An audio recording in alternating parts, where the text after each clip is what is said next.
गुलामी एक तरह से ट्रैक करना गुलामी है यहाँ पर, और निर्भर होना, डिपेंडेंसी। हम आत्मनिर्भर बने ज़्यादा से ज़्यादा, वो बेहतर है। अब दूसरा उदाहरण है रसोई घर। जब रसोई गैस के आज हम लोग इतने आदी हो गए कि बिना रसोई गैस के हाहाकार मच जाता है। गैस सिलेंडर की पिछले दिनों किल्लत हुई थी देश में, पूरे देश भर से लोग, कर्मचारी और मजदूर बहुत परेशान हुए थे, काम छोड़कर उन्हें गांव आना पड़ रहा था। तो इस पे हम देखते हैं कि खाने पीने में भी शहरी व्यवस्था हमें इंडिपेंडेंट नहीं बनाती। वहाँ शहरों में इस तरह की सुविधा नहीं होती कि आप चूल्हा जला सको। वहाँ छोटे छोटे फ्लैट्स होते हैं, कई ऐसे फ्लैट्स होते हैं जहाँ सेफ्टी वेल बच जाता है। यदि फायर अगरबत्ती भी जला दो तो वहाँ सेफ्टी वेल बच जाता है, फायर वेल बच जाता है। तो इस तरह से पूरा का पूरा सिस्टम, ये छोटी मोटी घटना नहीं है। हमें और हम लोगों को, समाज को, परिवार को जो डिपेंडेंट किया गया है, मल्टीनेशनल कंपनियों की चाल है।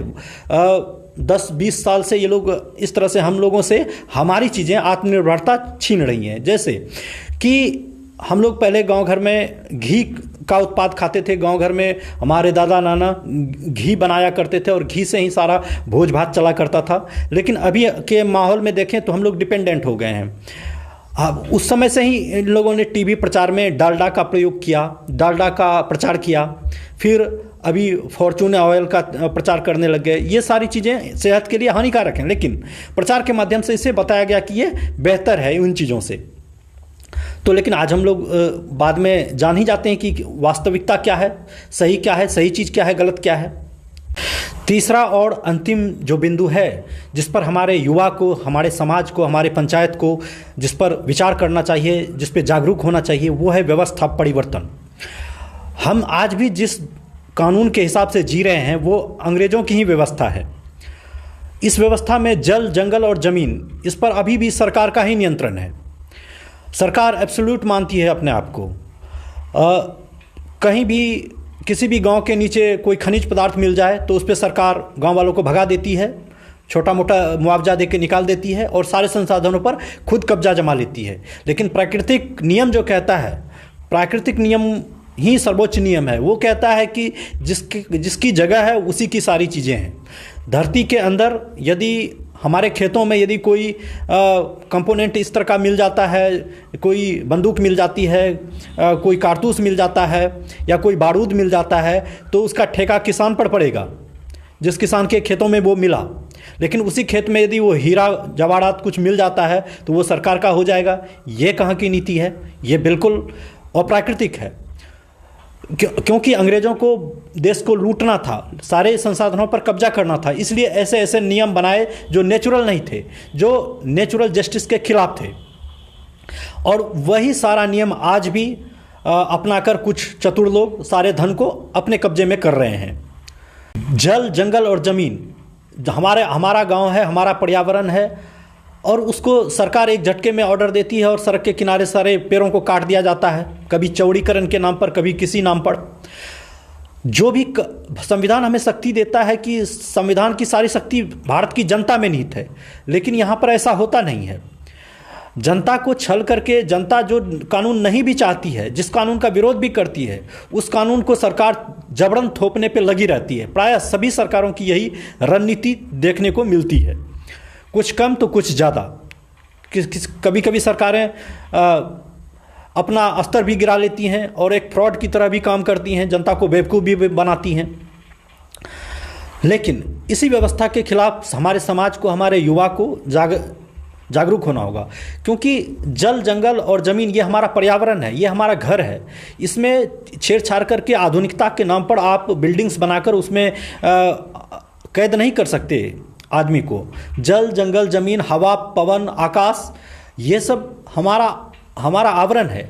आप आदिवासी क्षेत्रों में जाते हो, विकास के नाम पर उसकी ज़मीनें लूट लेते हो, हेडमा को मार दिया जाता है। हालांकि गोलियां चलाई थी, लेकिन गोलियां तो वो अपनी घर की रक्षा के लिए चलाया, अपनी ज़मीन की रक्षा के लिए चलाया। आप में और अंग्रेज़ों में क्या फ़र्क रह गया फिर, जब आपने देशवासियों को ही इस तरह से मरवाते हो और ज़मीनें लूटते हो? तो ये एक गलत व्यवस्था है।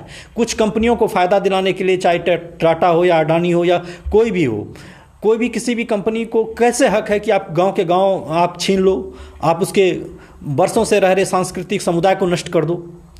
और विकास के नाम पर ये सारा कृत्य चलता रहे। इसी तरह बीजों के बारे में भी है। हमारे किसान पहले खुद के बीज लगाते थे, खुद का अनाज होता था, खुद के बीज लगाते थे और उस पर उनका हक होता था। अभी क्या है कि बीजें हम कंपनियों से खरीदते हैं, बाज़ार से जाते हैं बीज खरीदते हैं, बाज़ार से जाते हैं खाद खरीदते हैं, और बाज़ार के ही ट्रैक्टर भी तो हम बाज़ार से ही खरीद कर लाते हैं, और पेट्रोल भी बाज़ार से ही खरीद कर लाते हैं। उस पर फिर काम करते हैं और तब फिर बनाते हैं, और फिर वो जहर वाला भोजन तैयार होता है जो कि हमारा पूरा देश खाता है, और उसी से कैंसर होता है। आप देखते होंगे कि पिछले कुछ दिनों में हमारे गांव घर में बहुत सी ऐसी जान पहचान के लोग कैंसर से मर गए। मुझे आश्चर्य होता था, मुझे बहुत दुख होता था जब जिनको मैं जानता था, पहचानता था, बहुत अच्छे लोग थे वो, और वो कैंसर से चले गए। और ये व्यवस्था देखते कर यदि समाज और युवा और पढ़ा लिखा तबका समझदारी नहीं दिखाएगा, हर एक व्यक्ति समझदारी से इन चीज़ों से उबरना नहीं चाहेगा, तो हमारा समाज एक तरह से नर्क हो जाएगा। सभी तो ऐसे ही मरेंगे। झूठे दिखावे में रहना नहीं चाहिए। समाज की वास्तविक स्थिति का आकलन करना चाहिए और उस पर काम करना चाहिए। नेता और कॉरपोरेट्स समाज और देश को जहन्नुम बनाने में कभी भी कसर नहीं छोड़ते, क्योंकि सिर्फ उन्हें अपना फ़ायदा दिखता है। ये बात हमें, हमारे समाज के युवाओं को हमेशा से गांठ बांध लेनी चाहिए कि कॉरपोरेट्स यानी बिजनेसमैन और नेता सिर्फ और सिर्फ शुद्ध अपना लाभ चाहते हैं, और बाकी देश दुनिया कहीं जाए, मर जाए, नर्क बन जाए, तो भी उन्हें कोई परवाह नहीं होती है। हम सबसे पहले हमें अपने बीजों को सुरक्षित करना होगा, हमारे पर्यावरण को सुरक्षित करना होगा। हमारे पुराने पेड़ों को नष्ट किया जा रहा है, हमारे औषधीय पौधों को नष्ट किया जा रहा है, और बदले में क्या है, हमारे जो हाइब्रिड बीज और हाइब्रिड फल का प्रचार किया जा रहा है। जैसे कि हम लोग के पहले जो बीज वाले आम हुआ करते थे, लंबे चौड़े पेड़ पौधे, उन्हें खत्म करके वो हाइब्रिड आम्रपाली और भी अनेक हाइब्रिड चीज़ें उसमें लगाई जा रही हैं। तो हाइब्रिड चीज़ों में होता है क्या है, उसके डीएनए बदल दिया जाता है बीज का, तो जिसके कारण कहा जाता है, लोग जो जानकार है वो कहते हैं कि भविष्य में ये नपुंसकता लाएगा और ये वातावरण में हार्मोनी नहीं लाता है। आजकल आप देखते होंगे हर व्यक्ति टेंशन में बात करता है, समय नहीं है, काम में बिजी हैं, मूड खराब है, तो ऐसी बातें होती हैं। ऐसा क्यों होता है? क्योंकि वातावरण हार्मोनी वाला नहीं रहा। आप एक शुद्ध पुराने पीपल के वृक्ष के नीचे बैठ जाइए, आपका मन प्रसन्न हो जाएगा, सुकून से भर जाएगा, आप हार्मोनी में बदल जाओगे, आपको बहुत अच्छा फील होगा, आप एक दूसरे से अच्छे से बिहेव करोगे।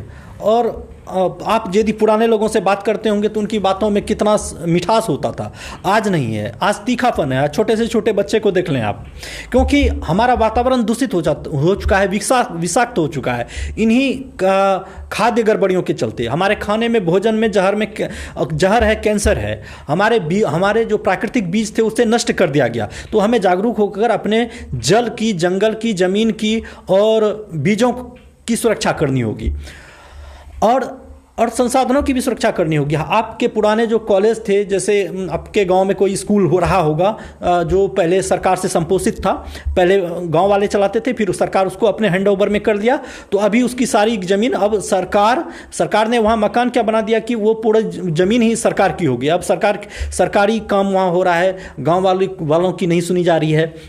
पहले गांव वाले शिक्षक को नियुक्त करते थे, अभी सरकार नियुक्त करते हैं। धीरे धीरे इसी प्रकार से सुविधाओं के नाम पर पहले पंचायत में कोई पार्क बनाया जाएगा, कोई तालाब बनाया जाएगा, फिर उस पर सरकार वहाँ टैक्स लगा देती है। और इसी तरह होता है, जैसे भागलपुर में सेंट डिस कंपाउंड में भी यही हुआ कि पहले फ्री था, सेंट डिस कंपाउंड कोई भी जा आ सकता था, लेकिन बाद में चलकर वहाँ पर सुविधा के नाम पर धीरे धीरे वहाँ नियंत्रण स्थापित हुआ। ये नियंत्रण बड़े बड़े लोग करते हैं जिनके पास पूंजी है, और धीरे धीरे वो क्षेत्र वो प्राइवेटाइज हो जाता है। अब सेंट डिस कंपाउंड को कोई प्राइवेटाइज कर दे तो जनता क्या कर सकती है? सरकार की मर्जी है। सुविधा के नाम पर धीरे धीरे उस क्षेत्र को अधिग्रहित किया जाता है, उसी प्रकार से, और बाद में उसको अपने हैंड ओवर में कर देती है सरकार। उसी प्रकार से आपके गांव घर में आपने देखा होगा कि पुराने जो स्कूल थे उसको धीरे धीरे सरकारी बनाया गया, और फिर वो सरकार अब अपने हिसाब से उसको पूरे के पूरे ज़मीन को और स्कूल को ऑपरेट कर रही है। तो गाँव वाले का उस पर क्या नियंत्रण रह गया? गाँव वाले सिर्फ अब फरियादी रह गए, मालिक तो नहीं रह गए उसके। तो ऐसा ही चल रहा है, सरकार यही खेल खेल रही है। तो इससे भी बचना चाहिए, सरकार जागरूक रहना चाहिए कि कौन सी चीज़ें हमारे गांव की है, हमारे समाज की है, और कौन सी चीज़ों को सरकार अपने हैंडओवर में करके फिर प्राइवेट कंपनियों को बेच दे रही है। जैसे एयरलाइंस था, सरकारी था, उसको फिर प्राइवेटाइज कर दिया, अडानी को दे दिया गया। कोई पोर्ट है, वो सरकारी था, वो पोर्ट अडानी को दे दिया गया या किसी भी संस्था को दे दिया जाए। ये सरकार की पॉलिसी क्या है? ये हम आम लोगों से संसाधन छीनकर अपने मित्रों को, अपने उद्योगपतियों को दे देना, ये तो सरासर आम जनता का शोषण है। या जैसे सड़क है, सामने से, हमारे घर के सामने से सड़क निकली, पहले सड़क कच्ची थी, हमने उसमें ज़मीन दान दिया, हमारे गांव वाले ने ज़मीन दान दिया उसमें, उस सड़क में। अब वो सड़क धीरे धीरे पक्की करके स्टेट हाईवे बना के अब उस पर सरकार अपना, उस सरकार के उसके के सड़क के किनारे यदि आप कुछ ढाबा लगाओ या फिर कोई दुकान लगाओ या कोई बिल्डिंग खड़ी करो, मॉल बनाओ, तो अब सरकार उसमें टैक्स लेगी। है ज़मीन आपकी ही, गाँव वालों की ही, टैक्स सरकार लेगी। तो ये चतुराई जो सरकार कर रही है, इससे भी सावधान रहना चाहिए, कॉरपोरेट से सावधान रहना चाहिए। और ऐसे अनेक मुद्दे हैं। धीरे धीरे जब हम समाज की ओर देखेंगे, सरकार की ओर देखेंगे, हमें समाज की ओर देखना पड़ेगा, क्योंकि हमारे संसाधनों की लूट हो रही है, इस पे ध्यान देना होगा।